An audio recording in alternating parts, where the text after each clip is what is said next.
জয়গুরু।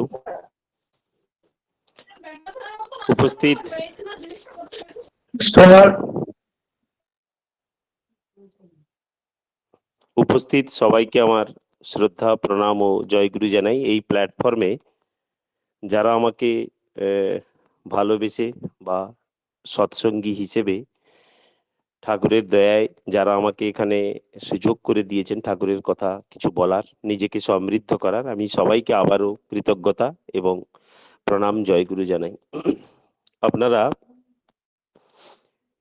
এই অনলাইন যে ঠাকুরের আলাপ আলোচনা হবে তাতে যারা যোগদান করেছেন, এই প্ল্যাটফর্মে আমি নতুন, আমি এর আগে কখনো এমন সুযোগ পাইনি। তাই আমি আমার অনুভূতি, আমার অভিজ্ঞতা বা আমার জীবন চলন থেকে যতটা পারি আপনাদের সাথে ঠাকুরের কথা আলোচনা করা বা ঠাকুরের কথা ভাগ করে নেওয়া, নিজেকে সমৃদ্ধ করার এই সুযোগ নেব। আপনাদের কাছে আগাম ক্ষমা চেয়ে নিচ্ছি। আমি আমার সাধ্য মতো ঠাকুরের কথা আলোচনা করার চেষ্টা করব। আমরা এমন একটি সময়ে, আমাদের এই বর্তমান সমাজ ব্যবস্থায় এমন একটি প্রচলিত রীতির ভেতর দিয়ে নিজেদের জীবন অতিবাহিত করছি, এখানে সবকিছু থাকলেও মানুষের মানবতার কিন্তু ক্রাইসিস আমাদের চারপাশে। এবং আমরা মোটামুটি খাদ্য, বস্ত্র, বাসস্থান, মোটামুটি একটি কেতাবি শিক্ষা, সবকিছু আয়োজন বা প্রয়োজন অনুযায়ী আয়োজন করতে পেরেছি, বা কেউ কেউ সুযোগ পেয়েছি বা জোগাড় করতে পেরেছি। কিন্তু আমাদের এই মুহূর্তে যদি সবচেয়ে বড় বদহজম কিছু থেকে থাকে, তা ইন্ডাইজেশন অফ মোরালিটি। এ নিয়ে কোনো প্রশ্ন নেই। এবং সবচেয়ে বড় কথা হচ্ছে যে এই জায়গাটাকে এনশিওর করা, মানে মানুষ মনুষ্যত্ব নিয়ে জন্মাবে বা সে জন্মগত শুভ সম্পদ নিয়ে জন্মাবে, এমন এমন একটি নিশ্চয়তা জ্ঞাপক কোনো ইনস্টিটিউশন আমাদের হাতে নেই সৎসঙ্গ ছাড়া। এখান থেকেই আমার ঠাকুরের আলোচনা আমি শুরু করব আমার সাধ্য মতো। প্রথমেই বলি, ঠাকুর দীক্ষাকে কি বলেছেন।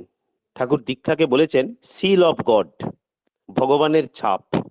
ঠিক যেমন যে কোনো ডকুমেন্টকে অ্যাটেস্টেড করা হয়, তেমনি আমাদের জীবনকে যদি অথেন্টিকেট করতে হয়, জীবনকে যদি ঠিক ঠিক চলনে চালানো যায়, চালাতে হয়, তাহলে আমাদের এই সিল অফ গড দরকার। আমরা যারা এখানে উপস্থিত, আমরা সবাই কিন্তু সৎসঙ্গী, দীক্ষিত, অদীক্ষিতও কেউ থাকতে পারেন। তো আমাদের প্রথম মনে প্রশ্ন জাগে, আমিও যখন দীক্ষা নিয়েছি, আমার দীক্ষা খুব বেশি দিনের নয়, আমি 7-8 বছর দীক্ষা নিয়েছি। তো দীক্ষা নেওয়ার পরে প্রথম যে প্রশ্ন, যে আমি দীক্ষা নিলে উন্নত জীবন পাবো, দীক্ষা নিলে আমি আমার ভাবনা, চলন, চরিত্রকে অ্যাডজাস্ট করতে পারবো, এ তো পরের প্রশ্ন। দীক্ষা না নিয়ে যারা নিশ্চিন্তে ঘুরে বেড়াচ্ছে, তাদেরই বা ঠাকুর কি বলেছেন। ঠাকুর বলছেন যে দেখবি, পাঁঠা বলির আগে পাঁঠাকে ধান দুর্বা খেতে দেওয়া হয়। তো সেই ধান দুর্বার ঠিক একটু পরে তার জন্য কি পরিণতি অপেক্ষা করছে, পাঁঠা কিন্তু কখনো ওটা আন্দাজও করতে পারে না। ঠিক তেমনি যারা সদ্গুরুকে ধরে না এবং যেমন তেমন করে তাদের জীবন যাপন করেন, ঠাকুর বলছেন যে সে বিনষ্টির পথে চলে, অথচ মহাপুণ্য বলে নিজের কাজটিকে নিয়ে সমারোহে মেতে থাকে। ঠাকুর বলছেন যে একটুখানি কেউ যদি তার সত্তার খোরাক পেতে চায়, তাহলে তাকে ঠিক ঠিক করে কিন্তু গুরুকরণ হবার তার প্রয়োজন আছে।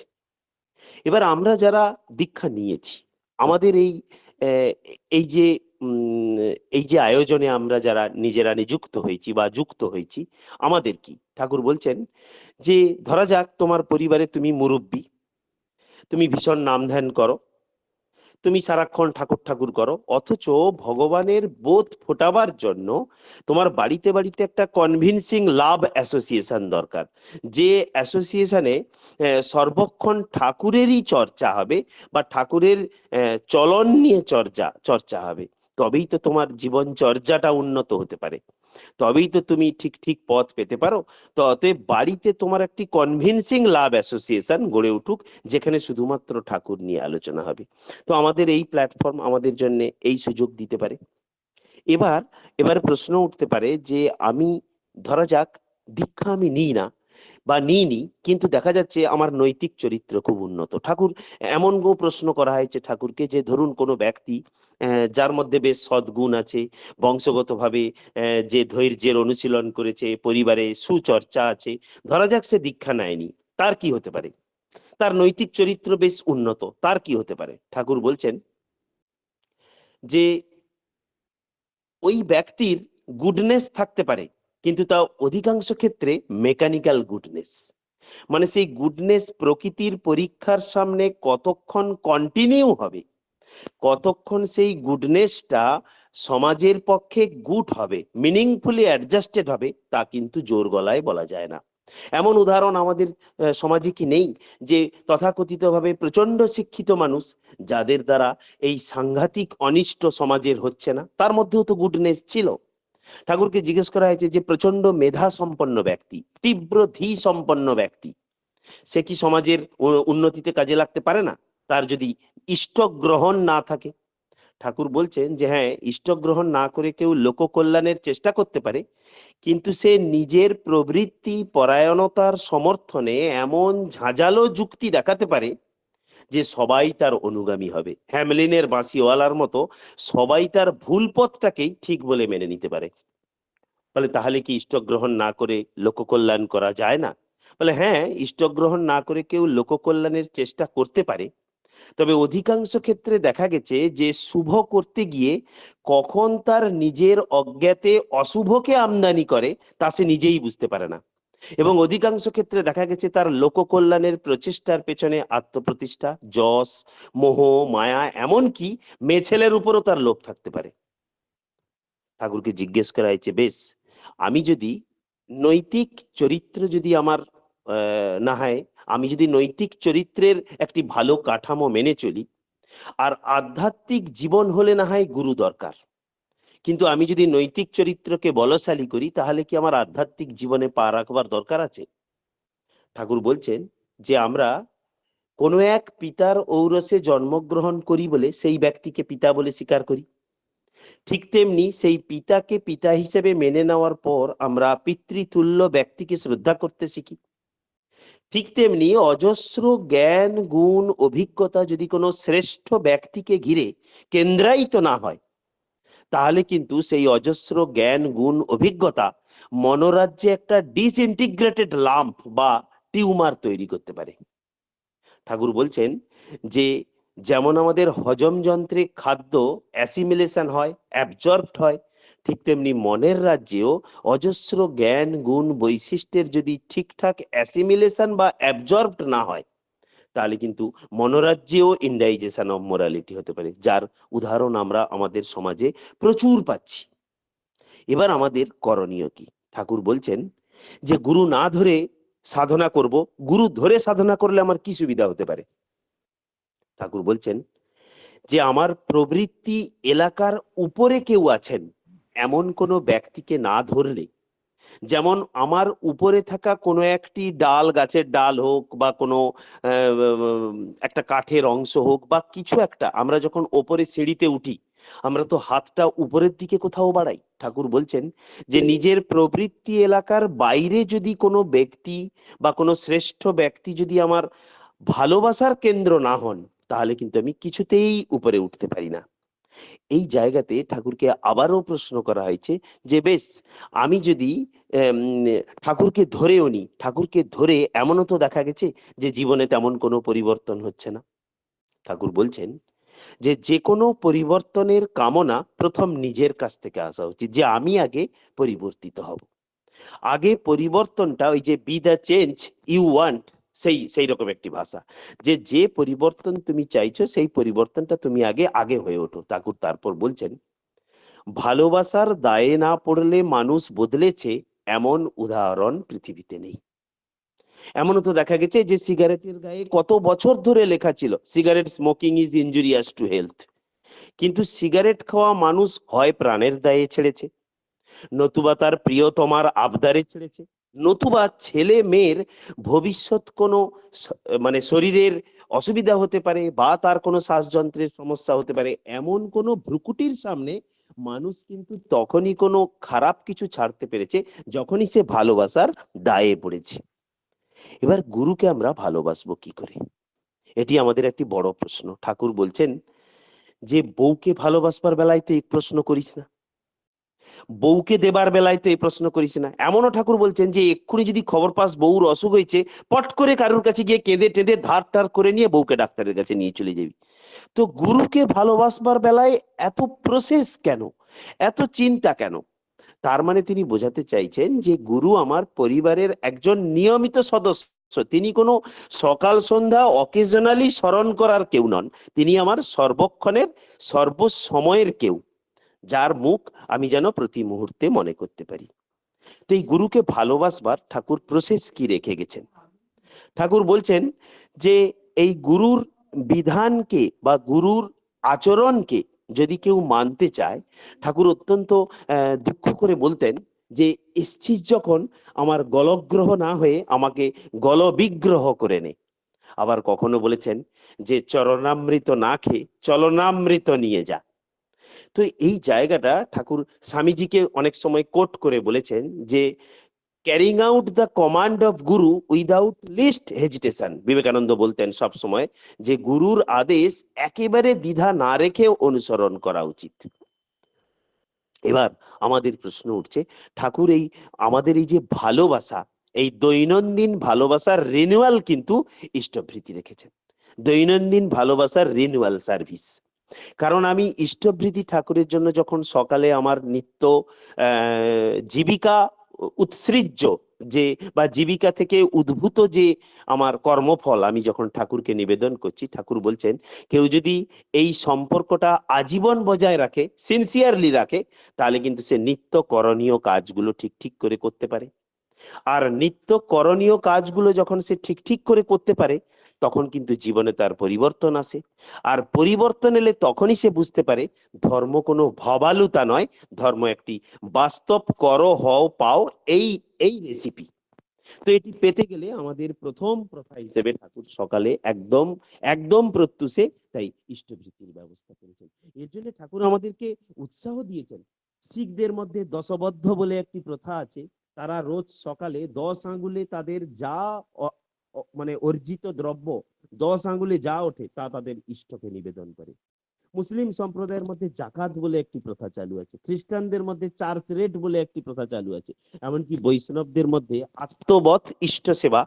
অতএব সবাই ইষ্টকে দিয়ে খাবো, এটি সব ধর্মাবলম্বী মানুষই এটি কম বেশি মেনে চলেন। ঠাকুর আমাদেরকে উৎসাহিত করেছেন যে এটি কোনো উড়ে এসে জুড়ে বসা কিছু নয়। আমি সমস্ত কিছু অগোছালো ছিল গুছিয়ে দিয়েছি, যজন যাজন ইষ্টভৃতি সস্তয়নী আর সদাচারের মধ্যে যা যা ছিল সবটা আমি গুছিয়ে দিয়েছি।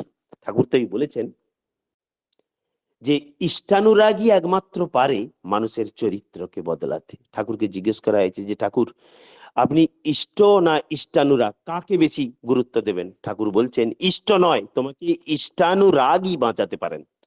বলে দেখেছিস, বলে আমার তো অজস্র প্রবৃত্তি আছে, না থাক, ঘোলা জলে কি কাপড় ভেজে না? ঠাকুরের উদাহরণ তো মানে এর কোনো তুলনা হয় না। বলে ঘোলা জলে কি কাপড় ভেজে না?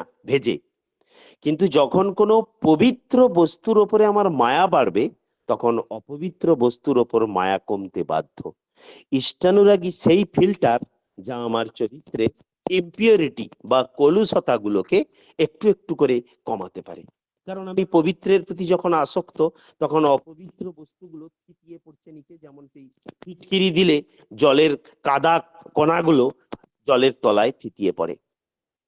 এবার আমি টাইম আমার শেষ হয়ে আসছে, আমি একটি ঠাকুরের অতি প্রিয় আমার একটি ঠাকুরের বাণী সেটি বলবো।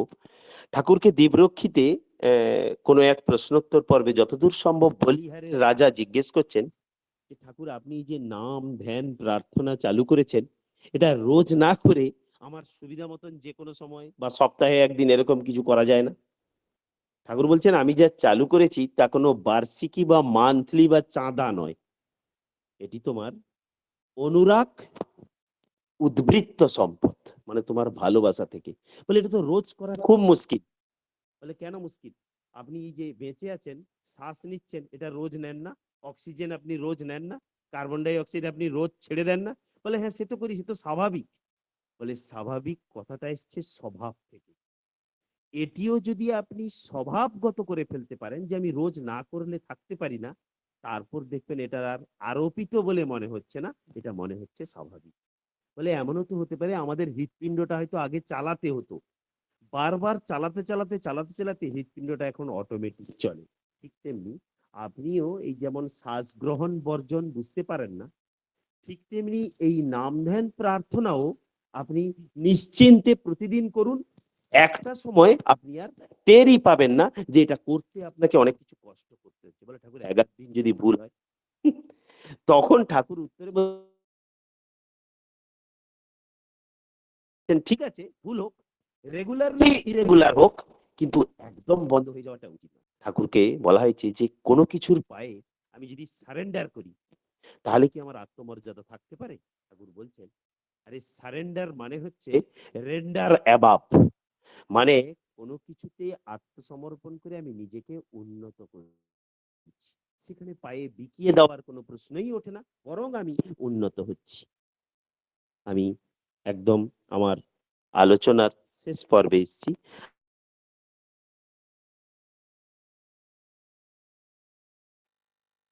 আমি কামনা করি এবং ঠাকুরের একটি কথা আমার বলার, বাস্তব জীবনে আমরা ঠাকুরকে নিয়ে চলতে গিয়ে যিনি ঠাকুর ধরে নেই, যিনি ঠাকুরকে মানেন না, তার কিন্তু নিজের ভেতরে কোনো আত্মবিশ্লেষণ, আত্মসংশোধনের চাহিদা নেই। কিন্তু আমরা যারা ঠাকুরকে নিয়ে চলছি, প্রায় প্রতি মুহূর্তেই কিন্তু আমাদের ভাবতে হয় এটা ঠিক করছি তো, এটি ঠাকুরের কথা, এটি ভুল নয় তো, বা ঠাকুর যা বলেছেন আমি তাকে লঙ্ঘন করলাম না তো। ঠাকুর বলছেন যার ভেতরে এরকম সেলফ অ্যানালাইসিসের মেশিনটুকু চালু আছে, সে কখনো ছিটকে যাবে না, তার একটি কেন্দ্রানুগ আকর্ষণ থাকে। ঠাকুর তাই বলেছেন যে হারাবার কোনো ভয় নেই, তোমার বিনা ওজরে আপত্তিতে তুমি যদি গুরুকে স্মরণ করতে পারো, তাহলে তোমার উন্নয়নের আর ভাবনা নেই। জয় গুরু, সবাই ভালো থাকবেন, সবার মঙ্গল।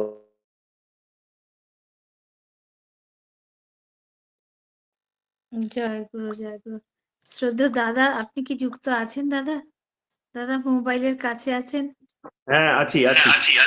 না, শ্রদ্ধেয় দেবপ্রসাদ দা, শ্রদ্ধেয় দেবপ্রসাদ দা, জয় গুরু। দাদা আপনি কি মোবাইলের কাছে আছেন? গোপা মাও তো নেই। যাই হোক, আজকে আমরা অপূর্ব সুন্দর আলোচনা সত্যি সত্যি শুনলাম যে আমাদের কেন দীক্ষার প্রয়োজন, দীক্ষা নিলে যে কি হয় তার সম্বন্ধে খুব সুন্দর বিশ্লেষণ করলেন। এবং দীক্ষা নিলে যে আমাদের দক্ষতা বাড়ে, আমাদের আত্মবিশ্লেষণ করার ক্ষমতা বাড়ে, তার সম্বন্ধে এতক্ষণ ধরে আপনি খুব সুন্দর আলোচনা করলেন। আমরা প্রত্যেকেই সমৃদ্ধ হলাম। আপনি তখন বলেছিলেন 10 থেকে 15 মিনিট, এখন মনে হচ্ছে যে আপনাকে যদি আরো 2 ঘন্টাও বলতে বলা হয় আপনি কন্টিনিউ করতে পারবেন। আর মনেও হচ্ছে না যে আপনি সবে মানে কয়েকদিন হলো, মানে কয়েক বছর হলো, কিছুদিন হলো দীক্ষা নিয়েছেন। মনে হচ্ছে যে আপনি জন্ম থেকেই সৎসঙ্গী। খুব সুন্দর আলোচনা আমরা শুনলাম, অপূর্ব। পরমপিতার কাছে আপনার প্রার্থনা করি দাদা আপনি খুব ভালো থাকুন, আবার মাঝে মাঝে আমাদের দিকে যুক্ত আসুন, এসে এরকম কথা বলে তার প্রতি আমাদের তন্মুখী করে তুলুন। জয় গুরু দাদা। পরমপিতার রাঙা রাতুল চরণে আপনার মা এবং আপনার জয়গুরু, কথাগুলো যদি ভিডিও করে রাখা যায় খুব ভালো হয়। হ্যাঁ হ্যাঁ, আমি বলেছি রেকর্ডিং করে করার কথা। যাই হোক, পরমপিতার রাঙা রাতুল চরণে আপনার এবং আপনার পরিবার পারিপার্শ্বিকের সবার সুদীর্ঘ নিরোগী ইষ্টোচ্ছল জীবন প্রার্থনা করি দাদা। ভালো থাকুন, আর সব সময় যুক্ত থাকলে আমরাও প্রেরণা পাবো এরকম আলোচনা শুনে। জয় গুরু দাদা, জয় গুরু। জয়গুরু, এখন সমস্যা ভালো আছে? হ্যাঁ, কি বলছেন আপনারা? জয় গুরু। জয়গুরু এখন শরীর হ্যাঁ দাদা ভালো। এখন পরে কথা বলবো, ভালোর কথাটা পরে বলবো। এখন আমাদের ইষ্ট প্রসঙ্গ হলো, এবার আবৃত্তি হয় জয়গুরু বিনিময়ের সময়, তখন নিশ্চয়ই ভাব বিনিময় করব। জয়গুরু। এখন আবৃত্তি পরিবেশন করবেন শ্রদ্ধেয়া লিপি রায় মা। জয়গুরু মা। জয়গুরু। জয়গুরু। জয়গুরু। শ্রীচরণে প্রণাম জানিয়ে আমি একটি আবৃত্তি করার চেষ্টা করছি। শ্রী শ্রী দাদার লেখা কবিতা শেষের সেদিন ভয়ঙ্কর। ফাঁকি দিয়ে ঘুরিস ভবে প্রবঞ্চনায় ভুলিয়ে লোকে, কথার তোরে মাতিয়ে সবে আর্ত প্রতিষ্ঠারে ঝোঁকে। এমনি করেই বেলা গেল, সন্ধ্যা ছায়াই ভরল ঘর, এখনো তুই চেতন হারা, শেষের সেদিন ভয়ঙ্কর। নিত্যহং মত্ত যারা গেছে চলে এমন কত, কেরদানিতে কাঁপিয়ে ধরা চলতো যারা অবিরত। গুরুগিরির মহে ছুটিস গরুর মতন নিরন্তর, তোর খেয়াতে মাঝি যে নেই, শেষের সেদিন ভয়ঙ্কর। পিছু পিছু চলছে যারা নিত্য নিয়ে মাথায় তোরে, মিষ্টি কথাই ভুলিয়ে ভাবিস অনন্তকাল রাখবি ধরে। ডুববি যখন শুনবি ওদের অভিশাপের কলস্বর, হাতটি ধরার থাকবে না কেউ, শেষের সেদিন ভয়ঙ্কর। ইষ্ট ছেড়ে ইষ্ট সেজে ছড়িয়ে বাহার ভাবিস নাকি, বাহার দেখেই ভুলবি বিধি, পারবে নাকো ধরতে ফাঁকি। শর্তা জুড়ে যাচ্ছে ভাঙ্গন, যাচ্ছে যে ওই প্লয় ঝড়, পারিস যদি ফের এখনো, শেষের সেদিন ভয়ঙ্কর। ইসের বিষাণ উঠল বেজে, কাল ফণি তোর মাথার পরে, মরণতরে করছে তারা, বাঁচবি এবার কেমন করে। দ্রোহর লোভে বাঁধন ছিঁড়ে ইষ্ট তপে ঝাঁপিয়ে পড়, নইলে গতি কুম্ভি পাকে, শেষের সেদিন ভয়ঙ্কর। শেষের সেদিন ভয়ঙ্কর, শেষের সেদিন ভয়ঙ্কর। জয়গুরু। জয়গুরু মা। জয়গুরু। অপূর্ব অপূর্ব, অসাধারণ। শ্রী শ্রী দাদার লেখা কবিতা আর আপনার পরিবেশন অপূর্ব, মানে কি বলবো, ভাষা হারিয়েই ফেলার মতন। পরমপিতার কাছে প্রার্থনা করি মা খুব ভালো থাকুন, সুস্থ থাকুন, আর পরমপিতাকে নিয়ে এগিয়ে চলুন আরো ভাবে। এই প্রার্থনা দয়ালে রাঙারাতুল চরণে আপনার পরিবার পারিপার্শ্বিকের সবার সুদীর্ঘ নিরোগী স্থচ্ছল জীবন কামনা করি। ভালো থাকুন মা। আবারও এরকম আমাদের লিঙ্কে আবারও এরকম আবৃত্তি শোনার অপেক্ষায় রইলাম। জয় গুরু মা, ভালো থাকুন। জয়গুরু। জয় গুরু। জয় গুরু। এখন আমরা নিজ নিজ স্থানে ঠাকুর প্রণাম করব, তারপরে আমরা জয় গুরু বিনয় করব।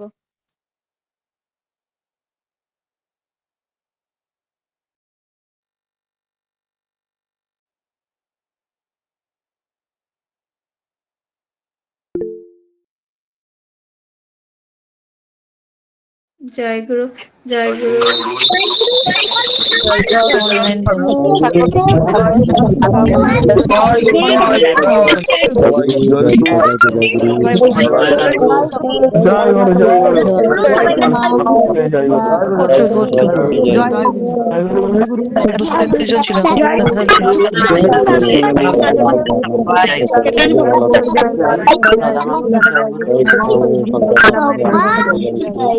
সবাই শর্মিষ্ঠা মা জয় গুরু।